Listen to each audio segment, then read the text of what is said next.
కాకినాడ వారికి తెలుసు.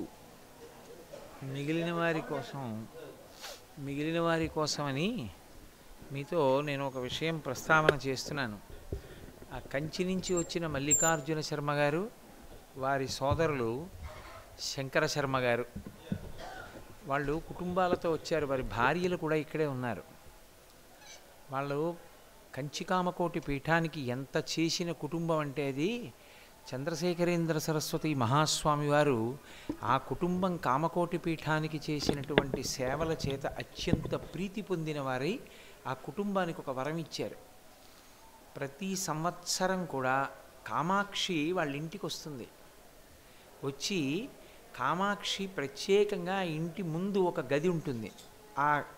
వాళ్ళు ఆ ఇంటిని దేనికి ఇవ్వరు. అది చాలా సెంట్రల్ ప్లేస్లో ఉంది. నిజంగా అద్దెలకి ఇస్తే కొన్ని వేలు వస్తాయి. ఇదిగో కృష్ణమూర్తి గారు ఎంత నిస్వార్థమైన సేవో వాళ్ళు అంతే. అది కేవలం బ్రాహ్మణులు వెళ్ళి వండుకుని తిని భోజనం చేయడానికి వసతిగా ఇస్తారు. రెండవది, ఏడాదికి 2 పర్యాయములు కదండి, 2 పర్యాయములు వస్తుంది కామాక్షి. వచ్చి ఆ ముందు గదిలో ఉంటుంది. అప్పుడు వేదపన్నాలన్నీ చెప్పి నైవేద్యం పెట్టి అమ్మవారు 2 రోజులు వాళ్ళింట్లోనే భోజనం. 2 రోజులు కామాక్షి వాళ్ళ ఇంటికి వచ్చి భోజనం చేసే వరం ఇచ్చారు పరమాచార్య. అంతటి అనుగ్రహాన్ని పొందిన కుటుంబం. వారి పెద్దనాన్నగారు శంకర గారు, వాళ్ళ నాన్నగారు వేద పండితులు, ఋగ్వేద పండితులు. ఆయన పరమాచార్య స్వామి వారు దేశాంతరం వెళ్ళినప్పుడు వారికి పక్షవాతం వచ్చింది. కాలు చెయ్యి నోరు పనిచేయడం మానేసాయి. పరమాచార్య తిరిగి కంచి వచ్చిన తర్వాత ఆయన ఏరని అడిగారు. ఆయనకి పక్షవాతం వచ్చిందండి, కాలు చెయ్యి నోరు పనిచేయట్లేదన్నారు. అకస్మాత్తుగా ఒకరోజు పరమాచార్యయే వాళ్ళ ఇంటికి వెళ్ళిపోయారు. వెళ్ళిపోయి వీధరుగు మీద కూర్చుని వాడిని రమ్మనన్నారు. ఆయనకి కాలు చెయ్యి నోరు పనిచేయట్లేదు. ఆయన అలాగే గురువుగారి మీద గౌరవంతో గబగబా డేకుతూ వచ్చారు. చెప్పు బలానా పన్నం అన్నారు. అయితే పరమాచార్య అనుగ్రహం నోరు వచ్చేసింది. వచ్చేసి ఆయన వేదం చెప్పారు. అంతటి గొప్ప కామకోటి పీఠానికి అంత సేవ చేసిన కుటుంబం. గురువుగారి కోసం ప్రాణం పెట్టినటువంటి వ్యక్తులు ముగ్గురే. ఆ ముగ్గురిని అలా చూడడం మన అదృష్టం. సరే కూర్చోండి. శుక్లాంబరధరం విష్ణుం శశివర్ణం చతుర్భుజం ప్రసన్నవదనం ధ్యాయేత్ సర్వవిఘ్నోపశాంతయేత్. గురుర్బ్రహ్మా గురుర్విష్ణుః గురుర్దేవో మహేశ్వరః గురుః సాక్షాత్ పరబ్రహ్మ తస్మై శ్రీ గురవై నమః. నారాయణం నమస్కృత్య నరం చైవ నరోత్తమం దేవీం సరస్వతీం వ్యాసం తతో జయముదీరయేత్. మనోజవం మరుతతుల్యవేగం జితేంద్రియం బుద్ధిమతాం వరిష్టం వాతాత్మజం వనరయూధముఖ్యం శ్రీరామదూతం శిరసా నమామి. ఆపదామపహర్తారం దాతారం సర్వసంపదాం లోకాభిరామం శ్రీరామం భూయో భూయో నమామ్యహం. హరి ఓం. పరమేశ్వర స్వరూపైన సభకి నమస్కారం.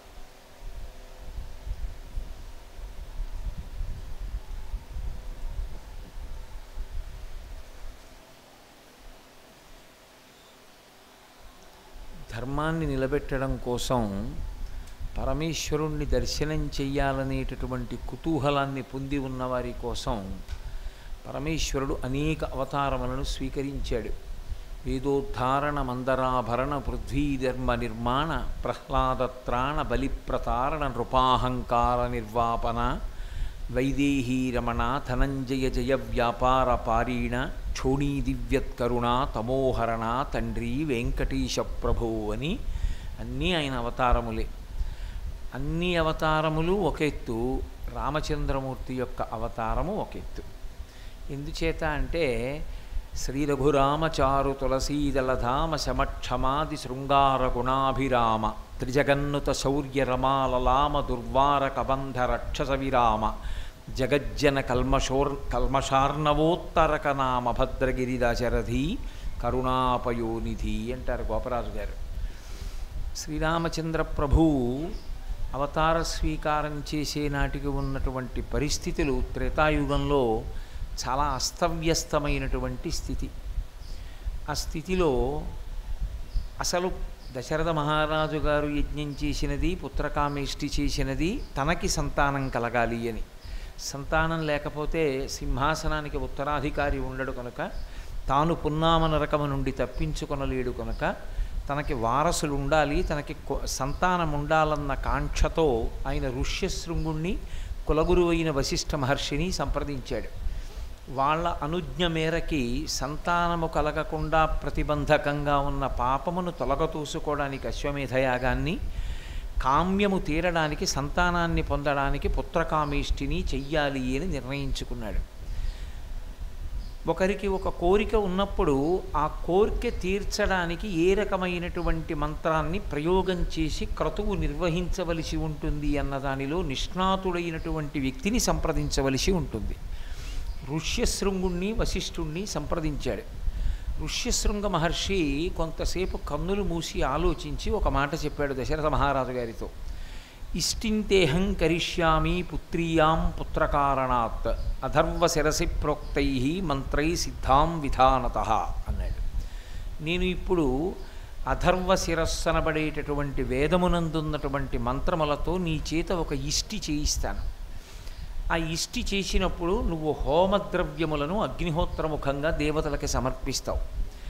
నువ్వు సమర్పించేటటువంటి హవిస్సుని అందుకోవడానికి దేవతలందరూ కూడా వస్తారు, గంధర్వులు వస్తారు, వచ్చి కూర్చుంటారు. కూర్చుని నువ్వు ఇచ్చినటువంటి హవిర్భావములను పుచ్చుకుంటారు. దేవతలు ప్రీతి చెందితే నీకు కుమారులు కలగాలనేటటువంటి కోరిక తీరడానికి అనుగుణంగా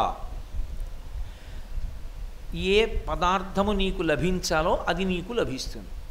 కాబట్టి ఇప్పుడు వేదాన్ని నమ్మాడు దశరథుడు, గురువుగారి మాటని నమ్మాడు, శాస్త్రాన్ని నమ్మాడు. ఆ ఇష్టి ప్రారంభం చేశాడు.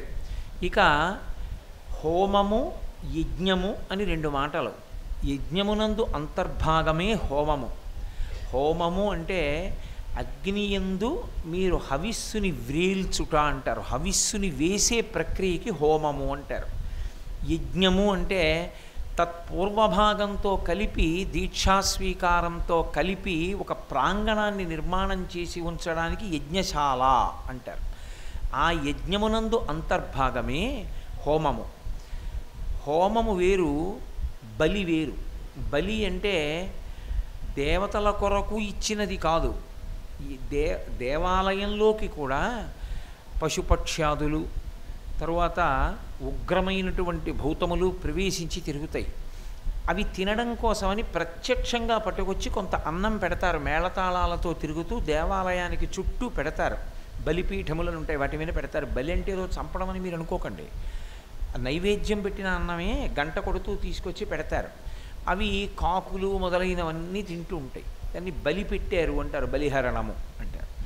దేవతలకిస్తే హోమమునందు అగ్నిముఖంగా ఇస్తారు. కాబట్టి ఇప్పుడు దశరథ మహారాజు గారు ఇష్టి చెయ్యడానికి సిద్ధపడ్డాడు. తతో దేవా సగంధర్వా సిద్ధాశ్చ పరమర్షయ భాగం ప్రతిగృహీతార్థం వై. ఆయన నేను ఈ హోమం చేస్తాను అని సంకల్పం చేసిన ఉత్తర క్షణంలో మంత్రముల చేత మన్ని పిలిచి హవిస్సు ఇస్తాడు, కాబట్టి మనం తినాలి అని తతో దేవా సగంధర్వా సిద్ధాశ్చ పరమర్షయ భాగం ప్రతిగ్రహీర్థం వై. వాళ్ళు తమ తమ భాగములను పుచ్చుకోవడం కోసమని గంధర్వులు, దేవతలు, సిద్ధులు వీళ్ళందరూ వచ్చారు. వచ్చి ముందే సిద్ధంగా ఉన్నారు. ఇప్పుడు వస్తారు. యజ్ఞం చేస్తే ఇప్పుడు కూడా వస్తారు దేవతలందరూ. కానీ దేవతలని చూడగలిగినటువంటి శక్తి మన కంటికి క్షీణించిపోయింది. ఎందుచేత క్షీణించిపోయింది అంటే మన ఉపాసన బలం తరిగిపోయింది. తరిగిపోయిన కారణం చేత మనం చూడలేని దేవతలని. ఆ వెలుగు చూడడానికి కంటి శక్తి చాలదు. కానీ ఆ తపశ్శక్తి ఉన్న మహాపురుషులు దేవతల యొక్క కదలికలని తెలుసుకున్నారు. తెలుసుకుని ఇక్కడ ఇది ఉంది అని చెప్పేవారు వాళ్ళు. ఆ పరమాచార్య స్వామి శ్రీశైల మహాక్షేత్రానికి వచ్చారు. అలాగే పరమాచార్య స్వామి శ్రీకాళహస్తి వెళ్ళారు. వారు ఏదైనా క్షేత్రానికి వెళ్ళి దర్శనం చేస్తే అంతకుముందు ఎవ్వరికీ తెలియని చిత్ర విచిత్రమైనవన్నీ ఆయన చెప్పేవారు. ఇక్కడే సువర్ణముఖరీ నది యందు అర్ధనారీశ్వర స్వరూపం ఉంది చూడండి అన్నారు. యథార్థంగా ఉంది. ఇక్కడ మహాబిల్వంతో పూజ చెయ్యాలి, ఇక్కడ స్థలవృక్షం మహాబిల్వం, కాబట్టి ఇక్కడ మహాబిల్వాన్ని ఉంచండి అన్నారు. వారు ఎక్కడికి వెళ్ళినా ఇతరులకు గోచరము కానివి పరమాచార్య స్వామికి గోచరమయ్యేవి. ఆసక్తితోటే కదూ ఆయన ఇక్కడ కూర్చుని చంద్రమౌళీశ్వరారాధన చేస్తూ లోపల శ్రీశైల మల్లికార్జునుడికి తగిలి వస్తున్నటువంటి జలపాయ ఈ కింద నుంచి వెడుతోంది, తవ్వండి అంటే తవ్వినప్పుడు ఏర్పడింది అక్కడ ఉన్న కాసారము. కాబట్టి వారు తెలుసుకోగలిగిన ప్రజ్ఞతో ఉండేవారు. అలా ఎందుచేత దర్శనము చెయ్యగలిగేవారు అంటే వారికి ఉన్న తపశ్శక్తి అటువంటి. ఆ తపశ్శక్తి లేనివాడికి అది అక్కడ ఉన్న చూడగలిగిన శక్తి కంటికి ఉండదు. కాబట్టి ఆ రోజులలో యజ్ఞము నిర్వహిస్తున్నప్పుడు వచ్చినటువంటి దేవతలు కంటికి కనపడేవారు. తతో దేవా సగంధర్వా సిద్ధాశ్చ పరమర్షయ వాళ్ళు వచ్చి కూర్చున్నారు. వాళ్ళందరూ కూర్చుంటే దశరథ మహారాజు గారు హోమం మొదలుపెట్టాలి. మొదలుపెట్టి ఒక్కొక్కరి పేరు చెప్పి స్వాహాకారంతో హవిస్సిస్తే వచ్చి పుచ్చుకుని వెళ్ళిపోతారు. మరి వీళ్ళందరూ సభామంటపంలో కూర్చుంటే దశరథుడు హోమం చేసి హవిస్సిచ్చేదాకా ఖాళీ సమయంలో వాళ్ళు ఏం చేయాలి అంటే అప్పుడు ఉన్న సమకాలీన పరిస్థితులలో ఏది పెద్ద సమస్యో అది కదూ మాట్లాడుకుంటారు. అందుకని వాళ్ళందరూ మాట్లాడుకుంటున్నారు. ఏం మాట్లాడుకున్నారంటే, ఒరే ఆ రావణాసురుడు ఏమిట్రా అంత ఘోరమైన తపస్సు చేసి చతుర్ముఖ బ్రహ్మగారి దగ్గర వరాలు పొందాడు, మనందరినీ పీడించేస్తున్నాడు రా, లోకకంట కూడా అయిపోయాడు. అసలు ఆ రావణాసురుణ్ణి చంపగలిగిన వాడు ఎవరైనా ఉన్నాడా అని వాళ్ళందరూ మాట్లాడుకుంటున్నారు. మాట్లాడుకుంటూ ఉండగా చతుర్ముఖ బ్రహ్మగారు సభలోకి వచ్చారు. ఆయన వచ్చి ఉన్నతాసనం మీద కూర్చున్నాడు. ఆయన రాగానే అందరూ లేచి నిలబడ్డారు, ఎందుకంటే అది గౌరవ సూచన. అందరూ లేచి నిలబడ్డారు, కూర్చోమన్నాడు, కూర్చున్నారు. ఇప్పుడు వాళ్ళందరూ కలిసి బ్రహ్మగారిని చూడగానే ఒక ప్రశ్న వేశారు. అయ్యా నువ్వే కదా ఇచ్చావు వరాలు, నీకే తెలుసు ఏ వరాలు అడిగాడు, ఎవరి చేతిలో చావనన్నాడు, ఎవరి చేతిలో చనిపోతాడు, నీకొక్కడికే తెలుసు. భగవన్ తత్ప్రసాదేన రావణో నామరాక్షస సర్వాన్నో బాధతే వీర్యఛాసితుం తన్నశక్నుమః అన్నారు వాళ్ళు. భగవన్ ఓ బ్రహ్మ తత్ప్రసాదేన నువ్విచ్చినటువంటి వరముల చేత గర్వితుడై రావణుడు లోకములనన్నిటినీ కూడా పీడిస్తున్నాడు. ఏదో బాధ పెట్టడం అనేటటువంటి దాని చేత వాళ్ళు కష్టం పొందినటువంటి వారు కాదు. ఇవాళ రావణాసురుని యొక్క ఉద్ధతి ఎంతవరకు వెళ్ళిపోయిందో తెలుసా? ఆయన నైనం సూర్య ప్రతిపతి వార్ష్వే వాతిన మారుత చిలోర్మిమాలీతం దృష్ట్వా సముద్రోపి నకంపిత. రావణాసురుడు నడిచి వెడుతుంటే సూర్యుడు ప్రకాశించకూడదది, గ్రీష్మ ఋతువైనా సరే చల్లగానే ఉండాలి. ఒకవేళ సముద్రం దగ్గరికి వెళ్ళి ఆయన ఇలా నిలబడితే సముద్రంలో ఇక అలలు రావు, ఎందుకంటే భయం రావణాసురుడిని చూసి. అలలు లేనటువంటి ఒక చెరువులా అయిపోతుంది సముద్రం. గాలి ఆయన పక్క నుంచి గట్టిగా వెళ్ళదు, ఎందుకంటే ఒకవేళ గట్టిగా విడితే ఏ ఉత్తరీయమో జారిందనుకోండి వాయువుని శిక్షిస్తాడు. యమధర్మరాజంతటి వాడు రావణాసురుడు వస్తున్నాడని తెలిసి ఉత్తరాఖండలో చెప్తారు మహర్షి, భయపడి పారిపోబోయాడు. పారిపోదాం అనుకుంటే ఆ సమయానికి ఎలా పారిపోవాలో అర్థం కాలేదు, ఎదురుగుండా రావణుడు వచ్చేస్తున్నాడు. పారిపోతూ కనపడ్డాడో ఇంకేం లేదు, అంతకుముందే ఓడించాడు యమధర్మరాజుని. కాబట్టి ఎందుకు కనపడ్డామంటాడు, భయపడి ఏం చెయ్యాలో అర్థం కాక ఎవరిలో దూరి పారిపోతే కనిపెట్టలేడని ఆలోచించి అక్కడ ఓ కాకి కనపడింది. ఓ కాకి, నేను నీలో ప్రవేశించి పారిపోతాను, నువ్వు ఎగిరిపో, నన్ను నువ్వు తీసుకెళ్ళిపో అన్నాడు. అంటే కాకి సరే నాలోకి రమ్మంది. అంతటి యమధర్మరాజు గారు కాకిలోకి ప్రవేశించాడు. కాకి యమధర్మరాజు గారిని పట్టుకుని ఎగిరిపోయింది, అంటే ఆయనలో ఉన్న యమధర్మరాజుతో సహా కాకి ఎగిరిపోయింది. అప్పుడు రావణుడి కంటపడకుండా బయటపడేటట్టు చేశావు, నువ్వు చేసిన ఉపకారానికి నీకో వరం ఇస్తున్నాను. ఇక నుంచి పితృకార్యం చేస్తే పిండాన్ని కాకులు ముట్టుకుంటే పితృదేవతలు ఉత్తరగతులు పొందుతారు అని ఆనాడు పిండాన్ని కాకి ముట్టుకోవాలి అన్న వరాన్ని యమధర్మరాజు గారు కాకికి ఇచ్చారంటే రావణాసురుని యొక్క ఉద్ధతి ఎంత గొప్పగా ఉండేదో చూడండి. దిక్పాలకులే ఆయనకి వశులైతే ఇక మేమేం చెయ్యగలం, ఎలా, ఎవరి చేతిలో చచ్చిపోతాడు, అసలు దీన్ని ఏమని అడిగాడు వరాలు అని వాళ్ళు మాట్లాడుకుంటుంటే ఆయన అన్నాడు, చాలామంది పేర్లు చెప్పాడు, దేవతలు, యక్షులు, గంధర్వులు, కిన్నెరులు, కింపురుషులు, ఉరగములు ఇవన్నీ చెప్పాడు. కానీ ఆయన మానవాహ అవజ్ఞాతాహ, అసలు మనుష్యుల పేరు ఎత్తలేదు. గుర్తు రాలేదా రావణుడికి? గుర్తొచ్చారు, కానీ మనుష్యుల చేతిలో నాకు చావుండకూడదన్న మాట రావణుడు అడగలేదు. ఎందుకు అడగలేదో తెలుసా? మానవాహ అవజ్ఞాతాహ, వాళ్ళు నన్నేం చేస్తారా పనికి మాలిన వాళ్ళు అన్న భావనతో వదిలిపెట్టాడు అని చెప్పారు బ్రహ్మగారు. అంటే సాధారణంగా ఏం చెప్తారంటే నరవానరములను రావణుడు కోరలేదు అంటారు. తప్పు. బ్రహ్మగారు అలా చెప్పలేదు. బ్రహ్మగారు ఏం చెప్పాడంటే నరవానరములను కోరలేదనలేదు, నరులు నన్నేం చేస్తారా పనికి మాలిన వాళ్ళని ఆయన ఊహ రావణుడిది. అందుకని వాళ్ళ యందు అసలు అంత నిరసన భావంతో, చులకన భావంతో వాళ్ళ పేరు ఎత్తలేదు. వాళ్ళ పేరు నేను ఉచ్చరించడం ఏంటి? మానవాహ అన్న నేను మనుష్యుల పేరు ఎత్తనన్నాడు. వాడు ఎంత నిరసన భావంతో అన్నా వాళ్ళ పేరు ఎత్తలేదు. ఎత్తలేదు కాబట్టి మనుష్యులు చంపగలరు. ఇప్పుడు అక్కడ దశరథ మహారాజు గారి దగ్గర జరుగుతున్న యజ్ఞంలో మనుష్యులు ఉండరండి? ఉంటారు. కాబట్టి ఇప్పుడు మనుష్యులు ఏమంటారు? అన్న మాకు తెలియదండి ఈ విషయం, మనుష్యులు చంపగలరంటే మేము చంపేస్తాం అని ప్రతివాడు బయలుదేరతాడు. నిజంగా మనుష్యులు చంపగలిగినా ఒక మనుష్యుడు వెళ్ళి రావణుడిని చంపగలడా? మరి తేజస్సు అటువంటిది, ఆయన పరాక్రమం అటువంటిది. హనుమ అంతటి వారు రావణాసురుణ్ణి చూసి అహోరూపమహోధైర్య మహోసత్వ మహోద్యుతి అహో రాక్షసరాజస్య సర్వలక్షణయుక్తతా అన్నారు. ఆయన రోమకూపాలలోంచి కొట్టినటువంటి తేజస్సుకి, రావణుని యొక్క తేజస్సుకి హనుమ అంతటి వారు పక్కకి తొలగత్రోయబడ్డారా అన్నట్టుగా ఓ స్తంభం మీద దాక్కుని చూశారు సుందరకాండలో. అంతటి తేజోమూర్తి. అంతటి రావణుణ్ణి ఒక మనుష్యుడు ఎలా చంపేస్తాడు? అందుకని భయపడి ఎక్కడ మనుష్యులు తొందరపడి మేము చంపుతామని బయలుదేరుతారో వీళ్ళందరూ రావణుడి చేతిలో చనిపోతారు నిష్కారణంగా అని మనుష్య జాతి మీద ఉన్న ప్రేమ చేత శ్రీ మహావిష్ణువు ఆ సభలో ఎవరూ ప్రార్థన చెయ్యకుండా అవతరించారు తనంత తాను. అసలు ఆయన రాక్షస సంహారం చేసేటప్పుడు కనపడడు విష్ణువు. ప్రార్థన చేస్తారు ఋషులు. ప్రార్థన చేస్తే అశరీరవాణిగా పలుకుతుంటాడు ఆయన. అటువంటి విష్ణువు ఎవరూ పిలవకుండా సభలోకి వచ్చారు. ఏతస్మిన్నంతరే విష్ణు రూపయాతో మహాద్యుతి శంఖచక్ర గదాపాణి పీతవాస జగత్పతి. శంఖచక్ర గదా పద్మములను పట్టుకుని పీతాంబరం కట్టుకుని ఆ సభలోకి అకస్మాత్తుగా ప్రవేశించి దర్శనమిచ్చారు. ఇచ్చి బ్రహ్మగారి పక్కన కూర్చున్నారు. ఇప్పటికే అందరూ లేచారు, స్తోత్రం చేశారు.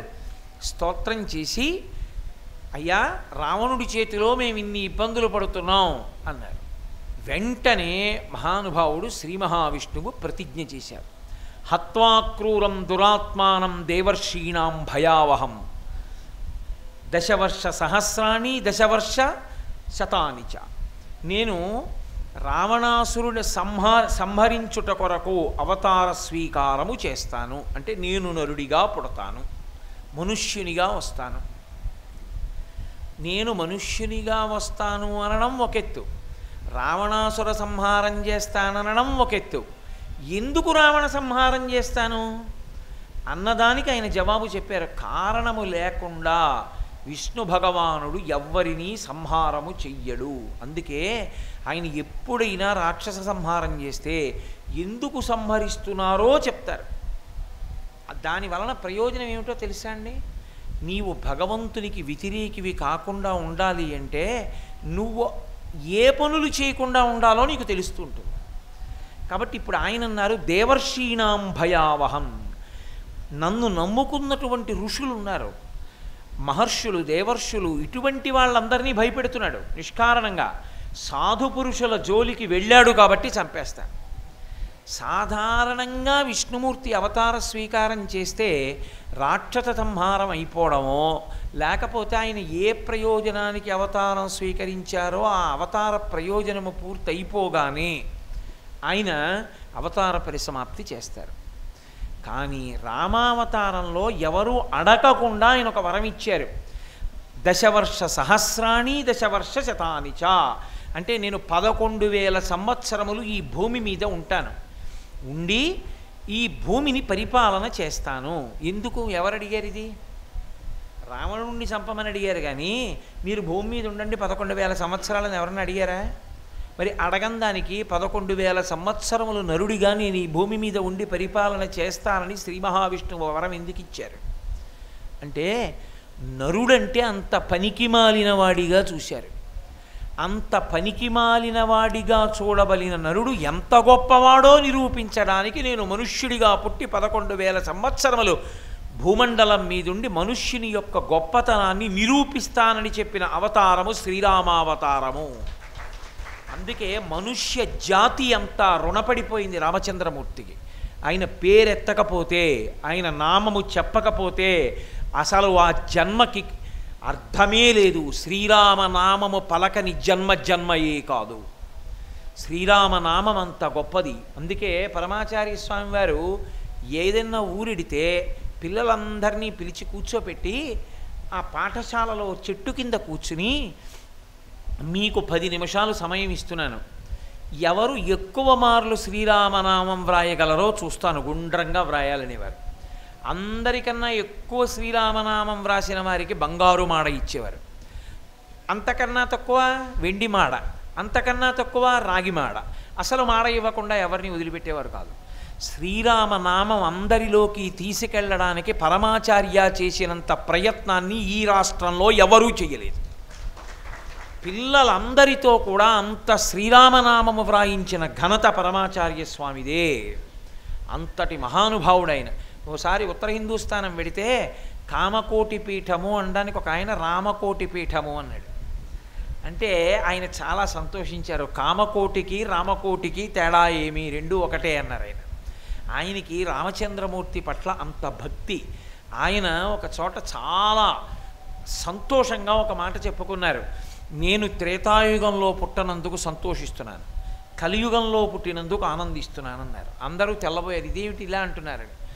నేను త్రేతాయుగంలో పుట్టి సన్యసించి ఉంటే రామచంద్రమూర్తి నాకు నమస్కరించేవాడు. ఎందుకని రాముడు గృహస్థు, ఆయన నియమపాలనం చేస్తాడు. పరివ్రాజకుడు కనపడితే రాముడే నమస్కరిస్తాడు తప్ప సన్యాసి నమస్కారం రాముడు పుచ్చుకోడు. కాబట్టి రాముడు నాకు నమస్కరించేవాడు, రాముడికి నమస్కరించే అదృష్టాన్ని పోగొట్టుకొని ఉండేవాడిని. ఎందుకో తెలుసా అండి, బహుశः అట్లాంటి స్థితి ఏ సన్యాసి, ఏ పీఠాధిపతి ఈ భూమండలంలో పొంది ఉండరు. అటువంటి కితాబ్ పరమాచార్య ఒక్కరికే దక్కింది. ఏమిటో తెలుసా, ఆయన 13వ ఏట సన్యసించారు, 100 సంవత్సరములు జీవించారు. ఆ కారణం చేత 87 చాతుర్మాస్యములు చేశారు. ఒక సన్యాసి ఎదురుపడితే ఏ సన్యాసికి నమస్కరించాలి అన్న మీమాంస వచ్చినప్పుడు ఎవరు ఎక్కువ చాతుర్మాస్యములు చేశారో వారికే మిగిలిన సన్యాసులు నమస్కరిస్తారు. పరమాచార్య శరీరంతో ఉన్న రోజులలో 87 చాతుర్మాస్యములు చేసిన కారణం చేత ఆయన కనపడితే అందరూ పీఠాధిపతులతో సహా ఆయనకి నమస్కరించవలసిన వారే తప్ప ఆయన నమస్కరించవలసిన వాడు ఈ భూమండలంలో వేరొకడు లేడు. ఆ స్థితిని పరమాచార్య ఒక్కరే పొందారు.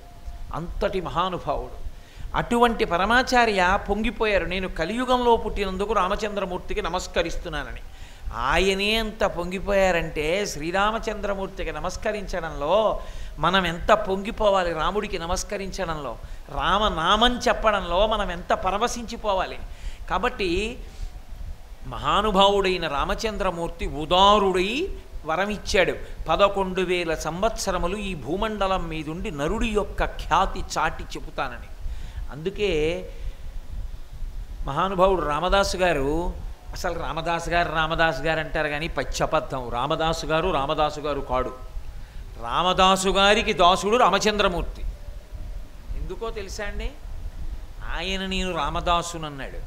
అసలు నిజంగా తానీషా దగ్గరికి వెళ్ళి రామదాసు గారి బంటులను రామలక్ష్మణులం, మేము డబ్బు కడతాం విడిపించండి అని చెప్పిన వాళ్ళు ఎవరు? డబ్బు కట్టి రామలక్ష్మణులు.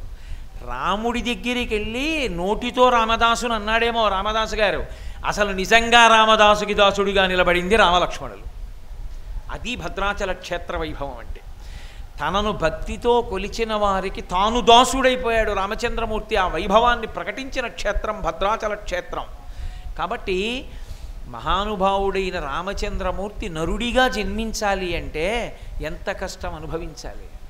అదేమంత తేలికైన విషయం కాదు. అవతార స్వీకారం చేయాలంటే గభాలన పుడితే సరిపోతుంది. నరుడిగా పుట్టాలంటే అమ్మ కడుపులో ఉండాలి, తల కిందకు ఉండాలి, కాళ్ళు పైకి ఉండాలి, 12 నెలలు గర్భవాసం చెయ్యాలి, ఆ మలమూత్రములలో కొట్టుకోవాలి, కీటకములు కొరికేస్తాయి, స్త్రీ యోనిలోంచి బయటికి రావాలి, పసిపిల్లాడిలా మావితో పుట్టాలి, ఒక గురువుని సేవించాలి, అమ్మ పెట్టిన అన్నం తినాలి, అమ్మ స్తన్యమును తాగాలి. ఇన్ని కష్టాలు పడితే తప్ప నరుడు కాడు. ఇవన్నీ లేనివాడు నరుడు ఎందుకు అవుతాడు? నరుడు కానివాడు రావణ సంహారం ఎలా చెయ్యగలడు? ఇన్ని కష్టాలు ఎవరి కోసం పడ్డాడు? మన కోసం పడ్డాడు. అరే నేను నరుడిగా వస్తే తప్ప రావణ సంహారం కాదు, రావణ సంహారం అయితే తప్ప వీళ్ళు సుఖపడరు. అందుకని మహానుభావుడు 12 నెలలు కౌసల్యా గర్భవాసం చెయ్యడానికి అంగీకరించారు. సరే, దశరథ మహారాజు గారు చెయ్యవలసినటువంటి పుత్రకామేష్టి పూర్తి చేశాడు. అందులోంచి యజ్ఞపురుషుడు ఆవిర్భవించాడు. నల్లని ఎర్రని బట్ట కట్టుకుని దుందుభికంఠం వంటి కంఠస్వరంతో అందులోంచి ఆవిర్భవించి చేతిలో ఒక బంగారు పాత్ర పట్టుకుని పైకొచ్చాడు. దశరథుడు స్వాగతం చెప్పి నమస్కరించి, నేను ఏమి చెయ్యాలి, నాకు సెలవు ఇవ్వండి అన్నాడు. నువ్వేమీ చెయ్యక్కర్లేదు, ఈ పాత్రలో పాయసం ఉంది, ఇది ప్రజాకరం గృహాణార్థం, ధన్యం ఆరోగ్యవర్ధనం. ఇందులో ఉన్న పాయసము తింటే ఏమవుతుందో తెలుసా? ప్రజాకరం, నీకు బిడ్డలు పుడతారు. గృహాణత్వం, దీన్ని ముచ్చుకో. ధన్యం, నీకు ధనధాన్యములు సమృద్ధిగా లభిస్తాయి. ఆరోగ్యము కలుగుతుంది. వర్ధనం, వృద్ధిలోకి వస్తాం. ఇన్నిటిని కలిగినటువంటి పాత్ర ఈ పాత్ర. ఇదంతు నృపశార్దూల పాయసం దైవ నిర్మితం. ఈ పాయసము ఎక్కడో వండి తెచ్చినది కాదు, ఇది దేవతల చేత నిర్మింపబడినది. నువ్వు భక్తితో దేవతలకు హవిస్సిస్తే వాళ్ళు సంతోషించి పంపారు ఈ పాయసాన్ని. ఈ పాయస పాత్రని నువ్వు పుచ్చుకుని ఈ పాయసాన్ని ఎవరికి ఇవ్వాలో తెలుసా? నియమం చెప్పాడు. భార్యాణం అనురూపాణం మస్నీతేతి ప్రయచ్చవై. తినిపించు, దగ్గరుండి ఏదో అర్థం పర్థం లేని కథలు ఎన్నొచ్చేసాయో. ఏదో కైకమ్మ పట్టుకెళ్ళి ఎక్కడో పెట్టిందని, పెడితే అదేదో కోతి తినేసిందని, అంత అర్థం పర్థం లేకుండా ప్రవర్తించేవాళ్ళు కారు. వాల్మీకి రామాయణమే యథార్థం. కాబట్టి నీ అనురూపలైన భార్యలు అంటే నిన్ను అనువర్తించేవారు 365 మంది భార్యలు, 3 పత్నులు ఉన్నారు. పత్ని అంటే యజ్ఞమునందు తన పక్కన కూర్చునే అధికారం ఉన్నది. భార్య అంటే భోగమనుభవించడానికి స్థానమైనది. అందుకే ఎప్పుడైనా భార్యని పరిచయం చేసేటప్పుడు అసలు నిజానికి మా భార్య అండి అనరు, నా ధర్మపత్ని అండి అనాలి. ధర్మపత్ని సమేతస్య అంటే ఆమె నా ఎడం చేతి పక్కన కూర్చుని నా చేత యజ్ఞము చేయించడానికి నాకు అధికారం ఇచ్చినది. ఆమె ఉంది కాబట్టి నేను యజ్ఞం చేస్తున్నాను. ఆమె నాకు ధర్మమునందు తోడ్పడేది. అందుకని పత్ని అంటే యజ్ఞమునందు పక్కన కూర్చుంటుంది. భార్య ఆ స్థానం ఉంటుందని చెప్పడం కష్టం. అందుకని నిన్ను అనువర్తించేటటువంటి వారికి పాయసాన్ని ఇయ్యి. ఇప్పుడు ఆ పాయస పాత్ర పట్టుకుని సంతోషంగా అంతఃపురంలోకి వెళ్ళి కౌసల్యని, సుమిత్రని, కైకమ్మని పిలిచాడు. పిలిచి, దశరథుడేం అమాయకుడు కాడు. ఆయనకి దేవతలు ఆవహించారు, ఆయన బుద్ధి అలా ప్రచోదనమైంది. ఆ పాయసాన్ని ఏదో గరిటితో తీసి ఇలా కంచాల్లో పెట్టి తినండని ముగ్గురికి ఊడిచిపెట్టలేదు.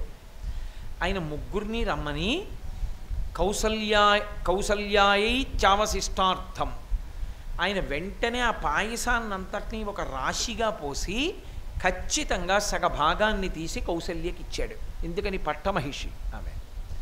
పట్టమహిషి అంటే రాజ్యమునకు పట్టాభిషేకం చేసినప్పుడు పక్కన కూర్చుని అభిషేకాన్ని ఎవరు పొందుతారో ఆమెని పట్టమహిషి అంటారు. రాజుతో సమానమైన అధికారం ఉంటుంది ఆవిడికి. అంటే పట్టమహిషి కనుక కౌసల్యకి సగభాగం ఇచ్చాడు. మిగిలినది అర్ధభాగం ఉంది. ఇప్పుడు ఈ అర్ధభాగం వంక చూశాడు. చూసి దీన్ని మళ్ళీ 2 భాగాలు ఇచ్చాడు. 2 పావు వంతులైంది. ఒక పావు వంతు తీసి సుమిత్రకి ఇచ్చాడు. ఇంకొక పావు వంతు ఉంది, కైకమ్మకి ఇవ్వలేదు. ఇవ్వకుండా ఆలోచించాడు. కౌసల్య తర్వాత సుమిత్ర తర్వాత కైకమ్మ. కైకమ్మకి ఇచ్చేటప్పుడు మళ్ళీ పాయసాన్ని సగం చేశాడు, ఉన్న పావు వంతు. ఇప్పుడు 2 8 వంతులు మిగిలింది. ఒక 8వ వంతు కైకమ్మకి ఇచ్చాడు. ఇచ్చి ఇంకొక 8వ వంతు మిగిలింది. అనుచింత్య సుమిత్రాయై కాసేపు ఆలోచించాడు. ఏమి ఆలోచన వచ్చిందో ఆయనకి. ఈ 8వ వంతు మళ్ళీ తీసి సుమిత్రకి ఇచ్చాడు. 2 పర్యాయములు ఇచ్చాడు సుమిత్రకి. ఒకసారి పావు వంతు ఇచ్చాడు, ఒకసారి 8వ వంతు ఇచ్చాడు. కలిపి 1/8 + 1/4 3/8 అవుతుంది అనుకుంటాను. ఇన్కమ్ ట్యాక్స్ ఇన్స్పెక్టర్ గారు మీకు లెక్క కరెక్ట్గా తెలియాలి. 3/8. 1/2 కౌసల్యకి ఇచ్చాడు, 1/4 1/2 కౌసల్యకి ఇచ్చాడు, 3/8 సుమిత్రకి ఇచ్చాడు, 1/8 అంటే 8వ వంతు కైకమ్మకి ఇచ్చాడు. ఇప్పుడు ఈ 3 కలిపితే పాయసం రాశికి సరిపోతుంది. ఇప్పుడు ఇకేం మిగలలేదు. ముగ్గురికి పంచి ఇచ్చేశాడు. ముగ్గురు తినేశారు. ముగ్గురు గర్భం ధరించారు. ప్రజాకరం దేవతల మాట ఎక్కడికి పోతుందండి? ముగ్గురు గర్భాన్ని ధరించారు. 2 పర్యాయములు కదా సుమిత్రకి ఇచ్చాడు. ఒక పర్యాయం కైకమ్మకి, ఒక పర్యాయం కౌసల్యకి ఇచ్చాడు. తతశ్చ ద్వాదశే మాసే చైత్రే నవమికే తిథౌ నక్షత్రేదితి దైవత్యే సోచ్ఛ సంస్థేషు పంచషు గ్రహేషు కర్కటే లగ్నే వక్పతాం విందునా సహ ప్రోద్యమానే జగన్నాథం సర్వలోక నమస్కృతం. మహర్షి అన్నారు, 12 నెలలు కౌసల్యా గర్భవాసం చేసి 6 ఋతువులను చూసిన తరువాత లోపల, అంటే 6 ఋతువులు అంటే 6 రెళ్ళు 12 నెలలు దాటిన తర్వాత చైత్రమాసంలో నవమి తిథి నాడు పునర్వసు నక్షత్రంలో మిట్ట మధ్యాహ్నం 12 గంటల వేళ అభిజిత్ లగ్నంలో సూర్యుడు, గురుడు, శుక్రుడు, శని, కుజుడు అనబడేటటువంటి 5 గ్రహములు ఉచ్చస్థితిలో ఉండగా కర్కాటక లగ్నంలో సర్వలోక నమస్కృతం, అన్ని లోకముల చేత నమస్కరింపబడేటటువంటి జగన్నాథుడైన శ్రీ మహావిష్ణువు కౌసల్యా గర్భము నుండి రామచంద్ర ప్రభువుగా ఆవిర్భవించారు. తతశ్చ ద్వాదశే మాసే చైత్రే నవమికే తిథౌ నక్షత్రేదితి దైవత్యే సౌచ్ఛ సంస్థేషు పంచషు గ్రహేషు కర్కటే లగ్నే వక్పతాం విందునా సహ ప్రోద్యమానే జగన్నాథం సర్వలోక నమస్కృతం. రామచంద్రమూర్తి తర్వాత పుట్టినవాడు పుష్యే జాతస్థు భరతో మీనలగ్నే ప్రసన్నధీహి. పుష్యమీ నక్షత్రంలో భరతుడు పుట్టాడు. ఆయన మీనలగ్నమునందు పుట్టాడు. ఆ తర్వాత ఆశ్లేష నక్షత్రమునందు లక్ష్మణ శత్రుఘ్నులు ఇద్దరూ పుట్టారు. కాబట్టి రాముడి తర్వాత పుట్టినవాడు భరతుడు, తర్వాత పుట్టిన వాళ్ళు లక్ష్మణ శత్రుఘ్నులు. అందుకే యవరాజ్య పట్టాభిషేకం చేసినప్పుడు భరతుడికి యవరాజ్య పట్టాభిషేకం చేయడానికి కారణం అదే. కాబట్టి ఇప్పుడు 4 కుమారులు జన్మించారు. దశరథుడు తాను పెట్టుకోలేదు పేర్లు. వశిష్ఠ మహర్షిని పిలిచాడు కులగురువు. పేరు పెట్టుకునేటప్పుడు ఇంట్లో పండితుడైతే తండ్రి గారు లేదా తాతగారు అత్యంత ఉత్తమమైన పద్ధతి ఏది అంటే పిల్లలకి పేరు ఉంచేటప్పుడు గురువు గారిని సంప్రదించి పెడతారు. కాబట్టి గురువైన వశిష్ఠుణ్ణి సంప్రదించాడు.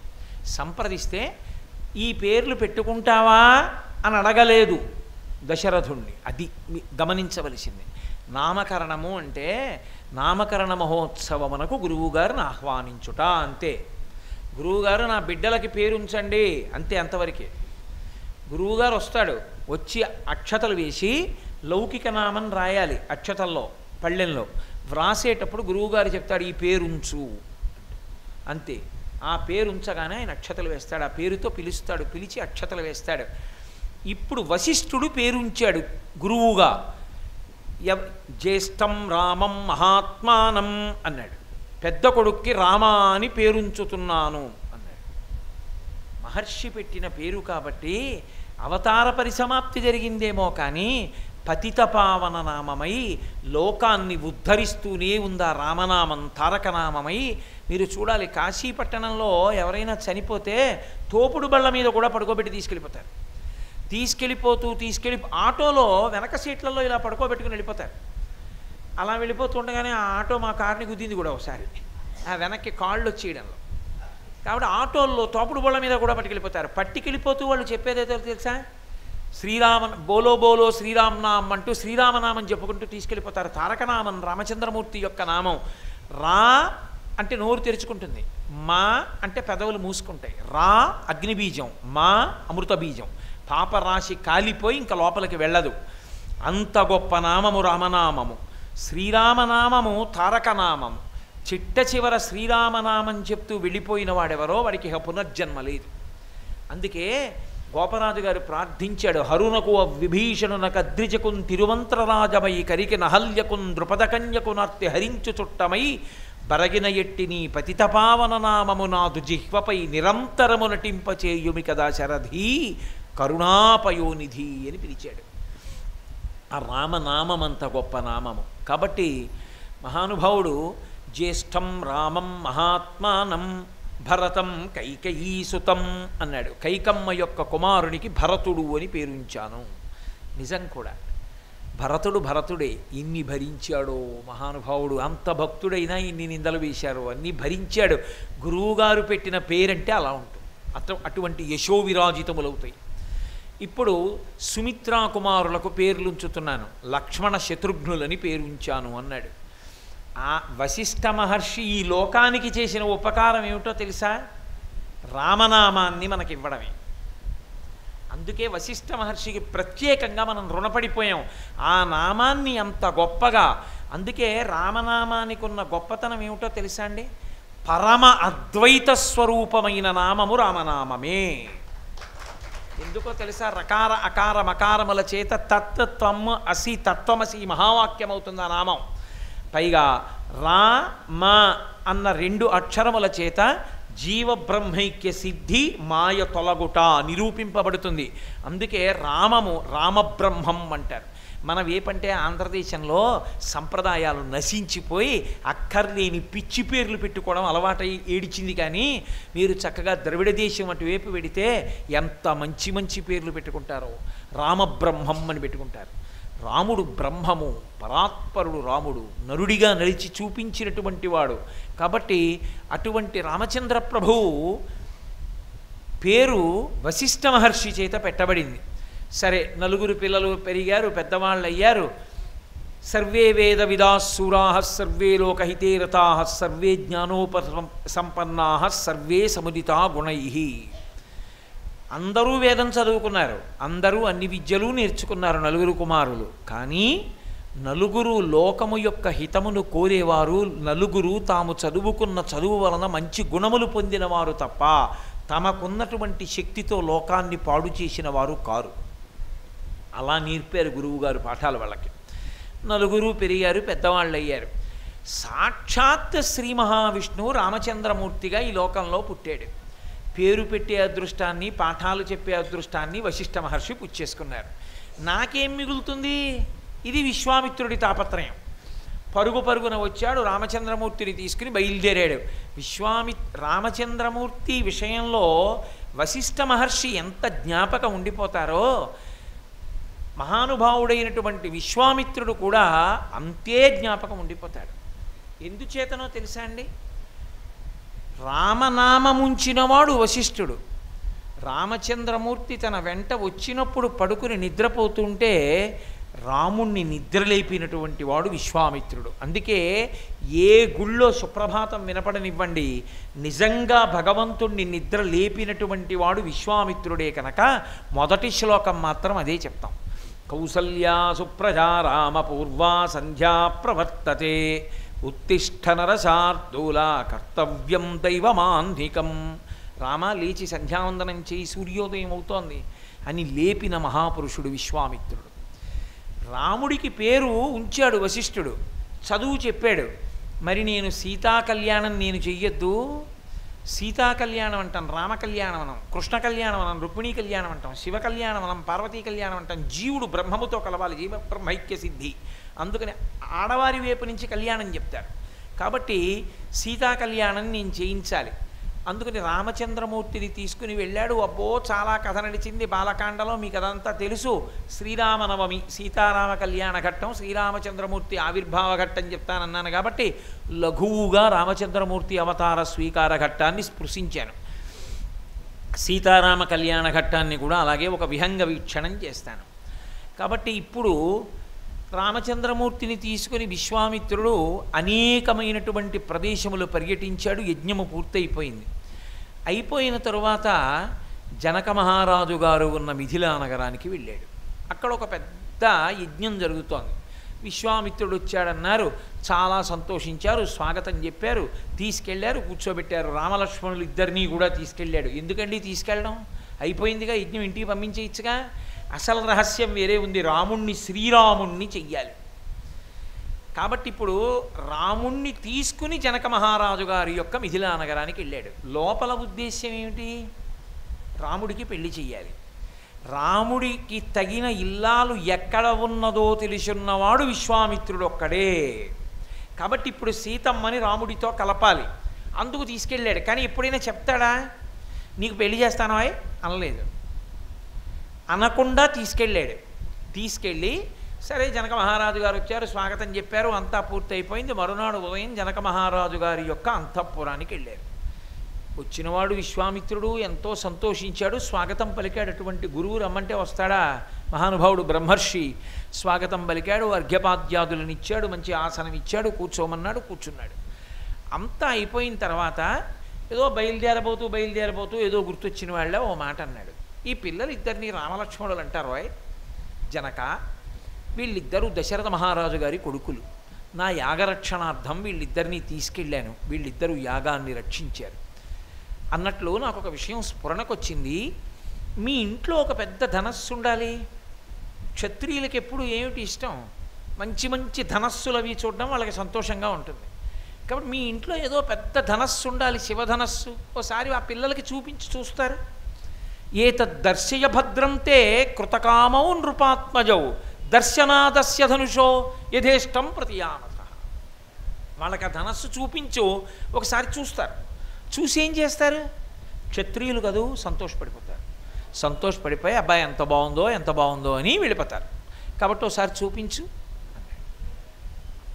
తప్ప శివధనస్సు తీసుకురా, రాముడు విరిచేస్తాడు, రాముడు విరిచేస్తే సీతమ్మనిచ్చి పెళ్లి చేసేయి అని చెప్పాడా విశ్వామిత్రుడు? చెప్పలేదు. ఎందుకు చెప్పడు? తెలుసుగా ఎలాగో సీతారామ కళ్యాణం జరుగుతుందని. మరి తెలిసి ఎందుకు చెప్పడు విశ్వామిత్రుడు ఆ మాట? చూసి వెళ్ళిపోతారని ఎందుకన్నాడు? అసలు ఎందుకు చెప్పడో విశ్వామిత్రుడు మీకు నేను ఎదర చూపిస్తాను. కాబట్టి ఇప్పుడు జనక మహారాజు గారు అన్నాడు, ఆ ధనస్సు పేరెత్తితే దానికే ఉందండి, తప్పకుండా చూపిస్తాను, కానీ అది మామూలు ధనస్సు కాదు, దాని వెనక పెద్ద కథ ఉంది. కాబట్టి ఇప్పుడు నేను ఆ కథ అంతా చెప్పాక మీకు ధనస్సు చూపిస్తాను ఆ పిల్లలకన్నాడు. చెప్పు అంటే రామలక్ష్మణుల వంక చూస్తూ, విశ్వామిత్రుడు సర్వజ్ఞుడు, ఆయనకి తెలియంది లేదు, కానీ విశ్వామిత్రుడు వంక కూడా చూస్తూ మొదలుపెట్టాడు. నాకు ఓ కూతురు ఉంది అన్నాడు. అని ఆమె నాకు జన్మించినది కాదు. అధమే కృషత క్షేత్రం లాంగలా దుద్ధితామయ క్షేత్రం శోధయత లబ్ధ్వా నామ్నా సీతేతి విశ్రుత అన్నాడు. బ్రహ్మర్షి అయిన విశ్వామిత్రుడి ముందు చెప్పిన మాట. నేను ఒకానొకప్పుడు యజ్ఞం చేద్దామని భూమిని దున్నాను. భూమిని దున్నితే నాగటి చాలుకి తగిలి మందసంలో దొరకడం పద్మావతీదేవిలా అలా జరగలేదు. నాగటి చాలుకు తగిలి ఒక పిల్ల భూమి నుండి నిలువుగా పైకి లేచి నిలబడింది. ఉద్ధిత అన్నాడు, దొరికినది అని చెప్పలేదు జనక మహారాజు గారు. అధమే కృషత క్షేత్రం లాంగలాదుద్ధితామయ, పైకి లేచినది. ఆమె తన పేరు తానే పెట్టుకున్నది, నేను పెట్టలేదు ఆమెకి పేరు. క్షేత్రం శోధయత లబ్ధ్వా నామ్నా సీతేతి విశ్రుత, నా పేరు సీత అని ఆమెయే పేరు పెట్టుకొని సీత అన్న పేరుతో లోకంలో ప్రఖ్యాతి వహించినది. ఆ పిల్లని లోకులు జానకి అని కూడా పిలిచారు. ఎందుకంటే నాకు కుమార్తెగా లభించినది కనుక జనకుని యొక్క కూతురు కనుక జానకి అని పిలిచారు అన్నాడు. సరే, చాలా సంతోషం, అంతవరకు బాగానే ఉంది. మీ అమ్మాయి ఉందన్నావు, ధనస్సు కదా చూపించమన్నావు, ఇప్పుడు మీ అమ్మాయి విషయం ఎందుకు చెప్పావు అంటే అన్నాడు, ఆ పిల్ల అయోనిజ, ఆమె ఒక స్త్రీ నుండి ఉద్భవించినది కాదు. ఆ పిల్లని పెళ్లి చేసుకుంటామని ఎందరో రాజులు, లోకంలో భూమిని పరిపాలించే రాజులు కాదు, దేవతల నుండి యక్ష గంధర్వ కిన్నెర కింపురుషులు రాక్షసులు ఎందరో వచ్చారు. ఆ పిల్లని మేము వివాహం ఆడతామన్నారు. నాకు ఒక ఆలోచన వచ్చింది, ఆమెని వీర్యశుల్క అని నేను ప్రకటించాను అన్నాడు. ఇది జనకుని యొక్క గొప్పతనం, అందుకే ఆమె జనకునికి దొరికింది.